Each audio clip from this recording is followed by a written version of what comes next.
Thank you very much for being here. I'm very, very happy for two reasons. At first, to learn from you and to have a lot of new ideas probably from, and hopefully I'm sure, from these sessions. But there is a second reason. Some of you might have noticed already. We have, Ariane and me, we have beside, that has nothing to do with these, or only a little bit to do with these, with the OFFENBURG talks. We are involved in a European project with several countries that is called Champions, that is, has the goal to give online material and networking for frontline practitioners in the field of far-right populism and extremism. So it's a program that tries to give, offers for teachers, social workers, but even community workers, policemen in the local communities. And for that reason, we were very happy to be invited for the conference, because that gave us the chance, or gives us a chance, to have some expert interviews for that project. I would have been happy to interview everybody, all of you, because there's so much expertise in the room that is so important for the project, but unfortunately our time is restricted and also our budget is restricted. So I was only able to select some of you and to ask you for an expert interview that is particularly close to the project. So if you're wondering why there are interviews and why you are not asked for an interview, I would have loved to ask everybody, but it was just out of my time and budget. So this is the thing why we have these interviews parallel to the sessions, and it would be great if you see that there's still an interview running, that you maybe, if you have to go to the bathrooms or going for a coffee between the breaks, that if you use the elevator, that would be great, because we're having the interviews there. Thank you in advance to the organizers for this opportunity, and to everybody. Thank you very much. So, but I'm invited for another reason. I'm invited because I'm part of the authors of a study that is somehow famous in Germany for some years. We had a press conference in April on this study. It's a representative population survey we are having every second year, and it goes into the media and into the press, and it also goes to politicians and to a lot of scientists and practitioners working in the field, using actually the results to develop new programs and also to legitimize actually their projects. We had the press conference this year in April, and at first everybody was very happy because we had so many high pitches, and I heard from the media that high pitches count regardless what is then transported. But soon after, we were in quite a heavy shitstorm as well. And a lot of people criticized the study and said, oh, your methods are not the right ones. Actually, people who usually haven't read our method chapter are not even a little bit familiar with social science research, but doesn't matter. It were actually the start of the European election campaign in Germany. So everybody had, because there was nothing else in that week, so we were starting with that study in the election campaign. And afterwards we said, okay, what happens to us was exactly what we tried to prove. It was populism against the media, it was populism also against science, because the population and the center of the population doesn't really like to look in the mirror. That was our result. Of course, there are things to improve in all studies, also in other studies, and we're trying to improve that as well. So, and I'm invited to give you a short overview to start with the conference, and I'm sure that what we observe in Germany, we probably can know that we can observe similar things in all our countries, but maybe with a little bit of different emphases and different foci, and that is very interesting then to exchange afterwards possible similarities and differences. So what are talking about? The study is called in Germany, in German language it is called Lost Center, and the center is And the shitstorm was partly because we call it lost center. Afterwards, we thought maybe we should have added a question mark, that it wouldn't have been so insulting maybe. But we call it lost center because our observations, as we interpret them, show that the center of the society isn't that much stable anymore, or maybe haven't been ever that stable in their democratic attitudes, probably not even knowing sometimes what is democracy, or what does it mean to be democratic. So what in the German language, Mitte means center of society. So what we're doing is just a common population survey. We are not focusing on radical right groups in particular. So we are just having a representative sample. So what is the center of the society? You can define the center of society either politically, you can define it economically, or you can define it also socially, who can participate and who cannot. In a previous study, when we asked the people, how much do you feel to be in the center, to be the center, 80% identified with that center. And we know that from political discussions, the center is very attractive. We know that even from animals, the center is warm and safe, and the outside isn't that much. The other thing is that in common discussions, at least in Germany, the center seems to be sort of a guarantee for democracy. So we have a lot of theory on extremism that perceive the extremes, either to the left or to the right, to be anti-democratic, but implicitly then think that the center, whoever is in that center, is democratic per se. And the study puts that under question and asks, what are the attitudes, what are the ideology components exactly in that center among people who think themselves to be in the center? But the critical question is, what is about the attitudes, and how does that transform, for example, in voting, in behavior, and so on? So we know all these pictures. These are far-right, that far-right parties, not only recently, but for several years, have success in national and Europe-wide elections. This is a little bit of an older picture to make clear that it's not a new phenomenon.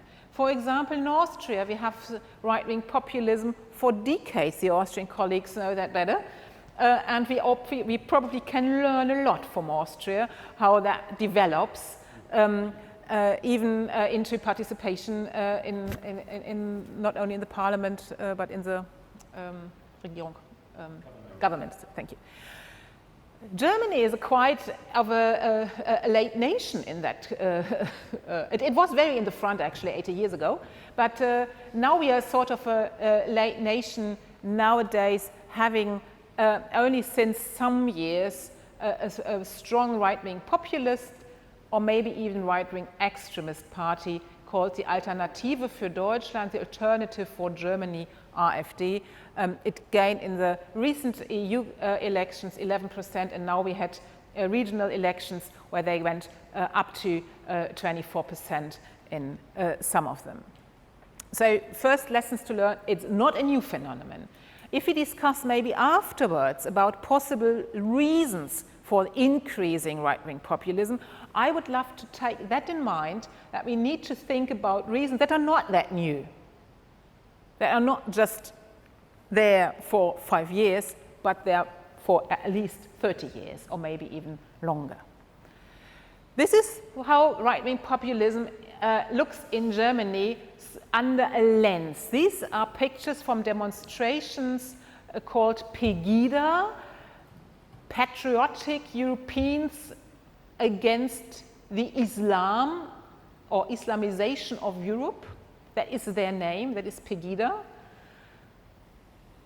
And what we forgot sometimes is that the marches of Pegida, they were particularly strong in Dresden, even in the winter in Dresden, where it's bloody cold, It's really cold. It's much, much colder than in Britain or in Belgium.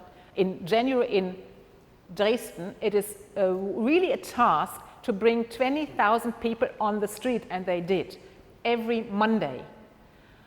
And they were demonstrating against a lot of things, not only against Muslims, but against immigrants per se. Anti-Semitism was very often undermining that in an implicit or even explicit way. Anti-feminism was included, anti-EU slogans, and slogans against the politicians, the corrupt elites, and there were even a hangman for Angela Merkel and some other politicians. The interesting thing was that these marching people were in the majority ordinary citizens, not particular politically involved citizens. But at the very beginning, these demonstrations were occupied by the security services from Dynamo Dresden, that is a football club, and the Dynamo Dresden football club fans are famous for being neo-Nazis in part. So they're doing a Nazi cross sometimes. They form the Nazi cross in the stadium. This is what they are famous for. So at the very beginning, these security people that were, even for not knowing normal citizens, we could see that these are neo-Nazis, obvious neo-Nazis. So at the very beginning, the ordinary people of Dresden found it quite okay to march together with these obvious neo-Nazi groups.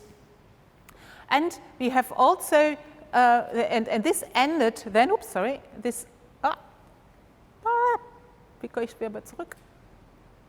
Sorry, wrong button. This is how it ends then, recently, last year in Chemnitz, where these ordinary people really standing in the fourth line after 3 lines of heavy right-wing extremists came to Chemnitz within a few hours, and it was interesting that while the police were still sleeping, you could see in the forums, in the internet forums, how they organized throughout whole Germany, went into the ICE train and drove to Dresden, what takes about 7 hours from Dortmund to Dresden, with their little suitcases. Some of my colleagues have observed them. So while the police was not really prepared, you could see parallel to that in the internet forum how these demonstrations were organized. And then we had these pictures in Germany in the last 4 years, burning refugee camps and houses and threatened people. The National Intelligence Survey in Germany is reporting of a dramatically increased number of violent crimes against immigrants and refugees, but also against people supporting refugees and immigrants, such as social workers, for example, or people working in integration agencies. Also, politicians and journalists who support refugees are threatened, and in this spring we had a political murdering of a conservative politician. Walter Lübcke was shot to death because, by right-wing extremists, because he had said something positive about refugees before. The interesting thing is that the National Agency report says that the violent crimes are not the perpetrators, and most of the perpetrators are not involved in an organized right-wing extremist scene before, but are ordinary people, probably not even realizing that it's a heavy crime if they throw a Molotov cocktail into a refugee house. When it comes to the practice, not only in social work, but people working with immigrants, people working with refugees, and but also people working with homosexual people, for example, we can see, we're observing some challenges. The first challenge is that these people in the practical field have to deal with the whole range of expression, from everyday racism in subtle or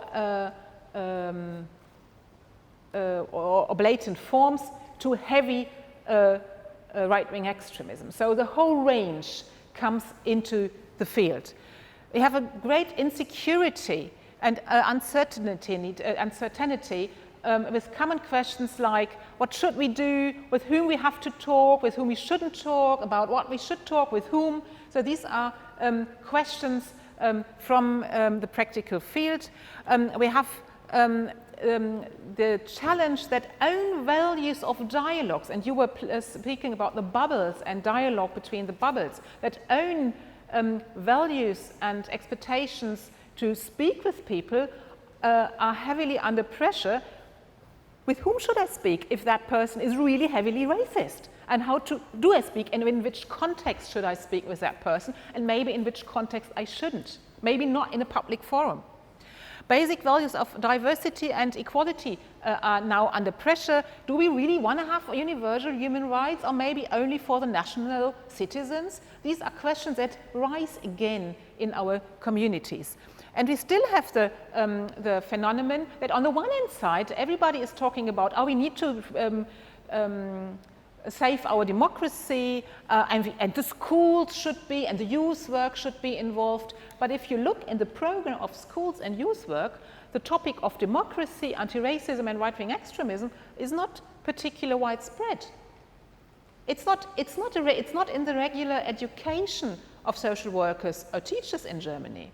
You can do a specific project maybe, but if you don't want, you don't have to. So if you're a student of social work in Germany and work afterwards with young people, you can study that perfectly and learn nothing about racism and right-wing extremism.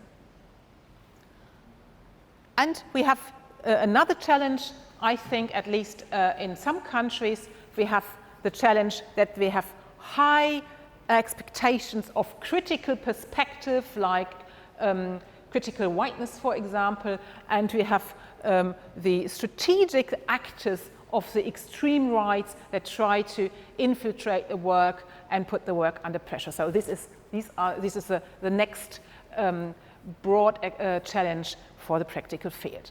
So when we talk about right wing and far right things, I would suggest this picture of an iceberg. At the top of the icebergs are phenomena where we speak about, where we read in the media. These are the far-right parties, maybe groups, maybe perpetrators of crimes. And it's also the voting behavior. But underneath the surface, where we can feel that there is something not quite kosher, but what we can't really grab is that what we call right-wing populism in science. And populism and right-wing populism is quite of a fluffy thing. We can't really grab it, but we know that it plays an important role. In the bottom of the iceberg, underneath the surface, we have the attitudes of the ordinary people. And then it became much more uncomfy to speak about, because maybe there are even some of our attitudes, at least they are definitely attitudes of our colleagues, friends, young people we are doing training with, and among teachers as well. And this is what the Mitte studie is about. And we are not talking about that, but we're talking about that, but we are quite sure that it is very important to think more about widespread attitudes in the ordinary people to understand then violent or criminal behavior, because we know from social psychology theories and a lot of empirical things, it is not a one-to-one link. We are not behaving all the time according to our attitudes, but attitudes are also important for our behavior, and attitudes are also important to build up institutions, structures, and so on. So it's an interaction. Right-wing populism is not right-wing because people voting for right-wing parties. They do, but this is not the reason why it's called right-wing populism. It is called right-wing because it has the horizontal dimension also, and the horizontal dimension that differs between us. It is quite fuzzy. We don't really know who is meant by us, because if we go closer, we would notice how different the us is, but we don't really want to know that.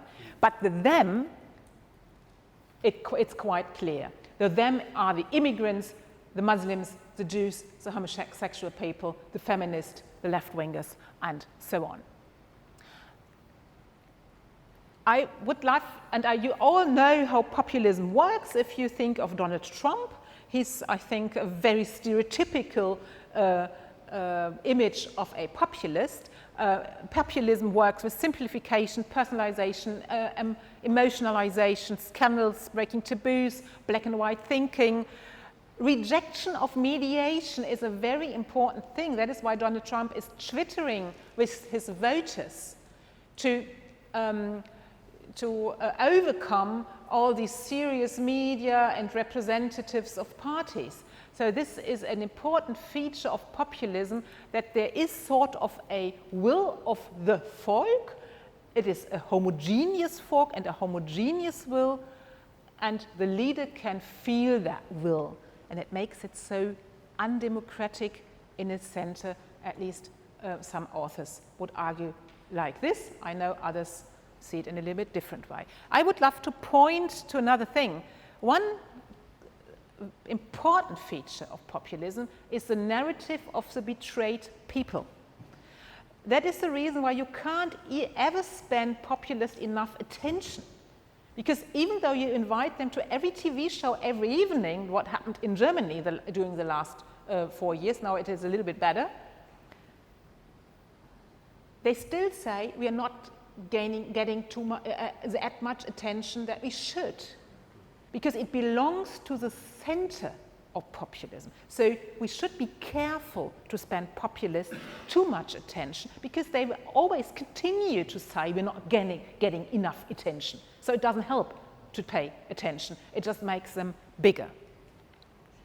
And it makes it also a challenge, the narrative of the betrayed people, it makes it a challenge to left-wingers, because the left is living from arguments we are sort of deprived and betrayed for what we should have. And this makes it a big challenge for trade unions, for example, for left-wing parties. So, but I just opened that as a little thing for the discussion afterwards. So the kernel thing of this horizontal line, the us versus the them, is what Wilhelm Heidmeier once called group-focused enmity. And we did a long-term study in Germany from 2002 to 2011, and we continue it now to 2018, where we actually empirically measuring these different sorts of elements of group-focused enmity. So we know we have long traditions of research on ethnic racism, long tradition on sexism, long tradition on anti-Semitism, but for a long time these phenomena were perceived as quite different things with different lines of researchers and theories and so on. The idea of group-focused enmity, what we proposed in 2011 also in an English published book, and I will show you, you can download it if you're interested, is that of course these different phenomena of devaluation are different in the history, in the expression, and so on. But they have also something in common. They have in common an ideology of inequality. And we actually can prove empirically now for 15 years, every year, again and again, that respondents in our survey who support group-based hierarchies and reject equality between social groups are more prone to different types of prejudices and different, we only can measure prejudices because it's an opinion survey, but are more prone to different elements of group-focused enmity. So on average, it is quite rare that someone is only anti-Semitic and very tolerant towards other groups.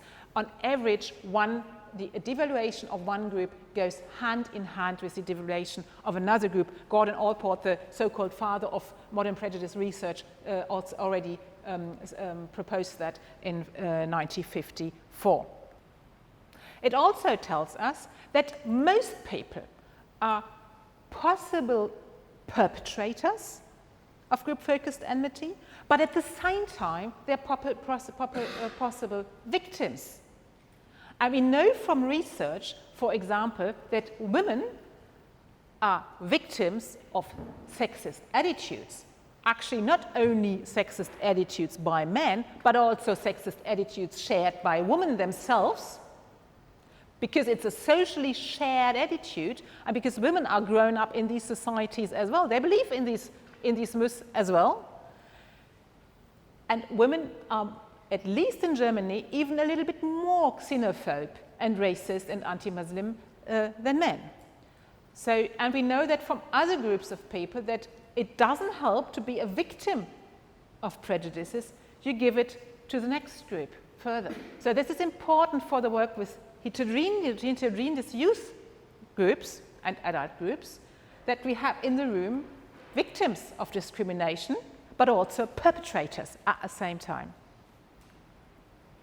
So, and now I come to some of the important, these are the basics of the study, and I come to selected results. These are only little ideas of the results. We have plenty of more. We have a questionnaire that is half an hour long with 100 items, and we are not measuring attitudes with one single question. We are doing that like it's common in attitude research. We are having dimensions of attitudes, and we're measuring them with several pre-tested items that are plunged into a sort of reliable mean scale.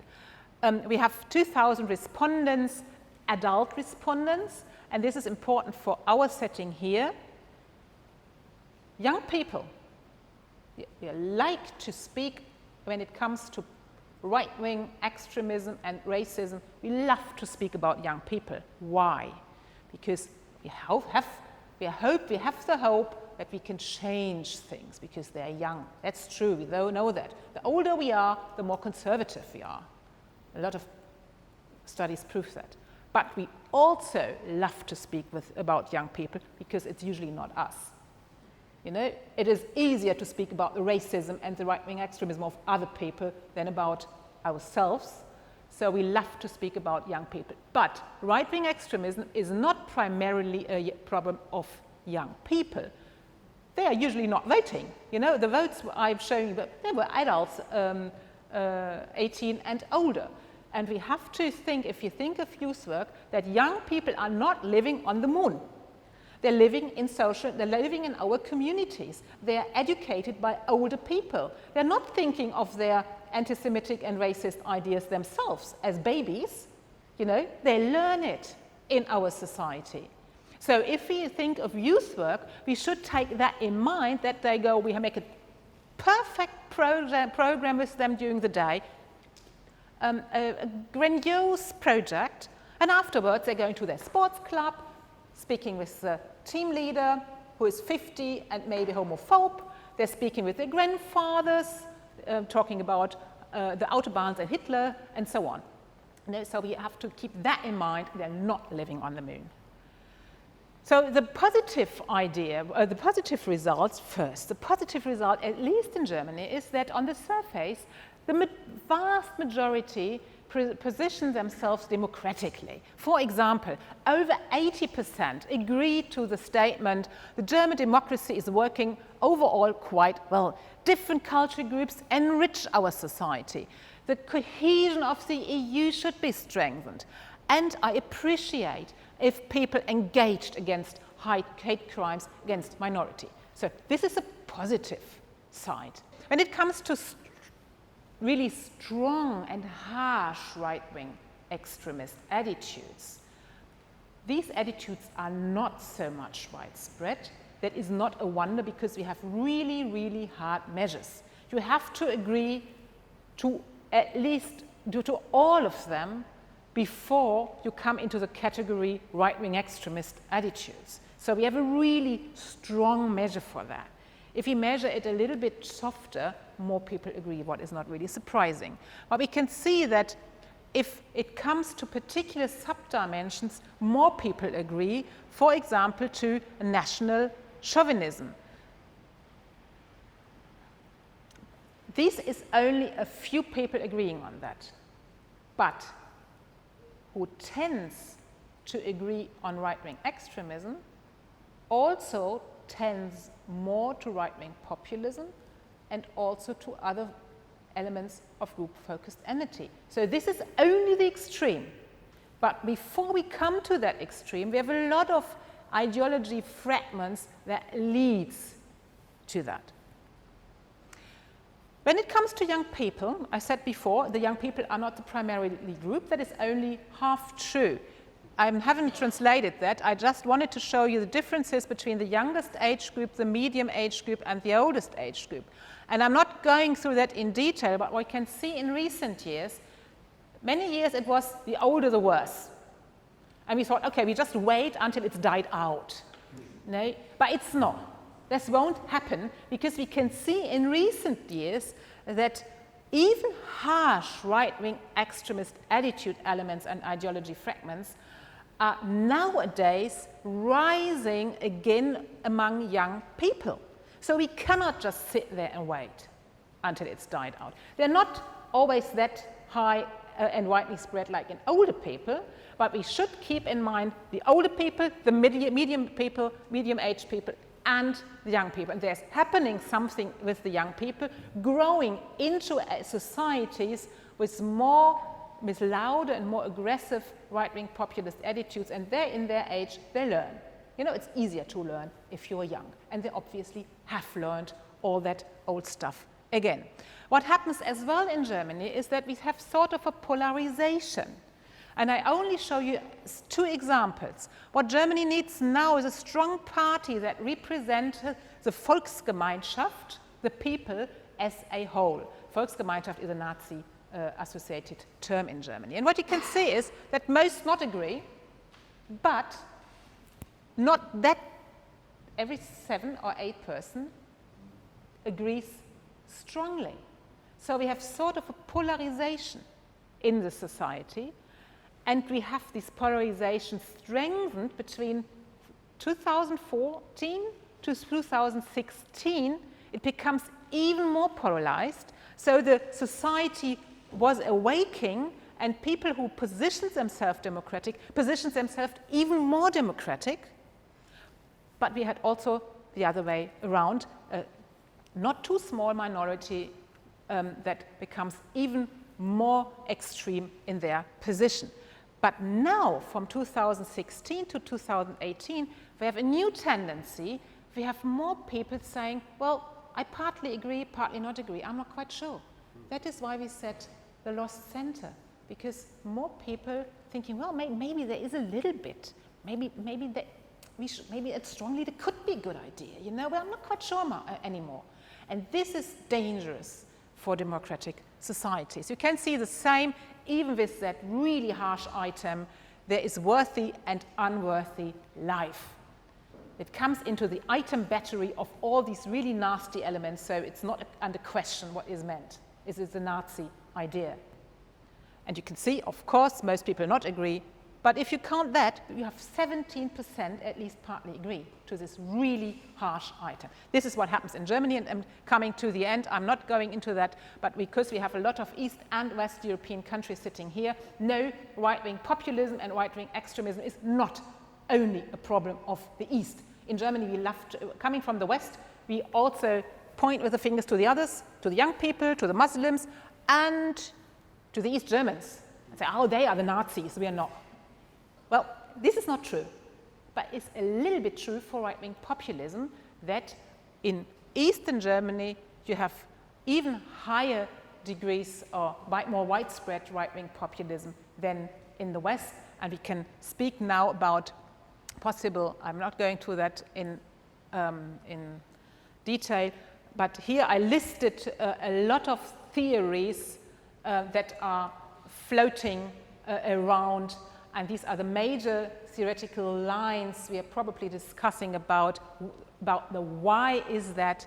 We have theories that saying that is a problem of democracy itself because it's encrusted, for example, but I doubt that it's so because most people are not that interested in politics. They don't even know how encrusted even Brussels is. You know, you are a specialist in the EU context. You know about the encrustments. Ordinary people don't. Resource conflicts. So it's all the thing of money and neoliberalism and so on. And we know that it's not about factual money. It's not that it is only the poor people who vote for right-wing extremism. Germany is one of the richest countries. We shouldn't have any right-wing extremism at all compared to Bangladesh. You know, it is not only about money, it is about the feeling, and we can prove that empirically, the feeling of collective relative deprivation. The feeling we are not gaining, we are not getting what we should get as a collective. Social identity and self-enhancement. So how can you increase your own self-value and your group value just devaluing others? That's a very comfortable way. We know that from social psychology. And general beliefs about the social order. Empirically, these have the major impact. General beliefs in diversity, or the other way around, general beliefs in authoritarianism and social dominance that increase right-wing populism and related attitudes. So I'm not going into that in more detail. I finished with my conclusion. I think if we think what is the story about, the story is about closing the lines, defending your own privileges with rhetoric of threat, because threat always works. It is so simple. A simple means for one's own purpose through devaluation of others on costs of the others. So this is my offer for an interpretation. And to finish that, the story is the little king with his little queen or princess in his little kingdom. But we need the slaves. We need someone to do the dirty jobs. It's not that we want to kill them all. We need them to do the dirty jobs.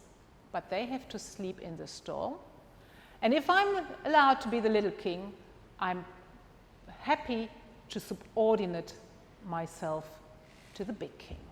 This is my offer, according to social status theories, to understand what happens in the moment and why also living in more diverse societies is a threat that let increase these authoritarian ideas. Thank you very much.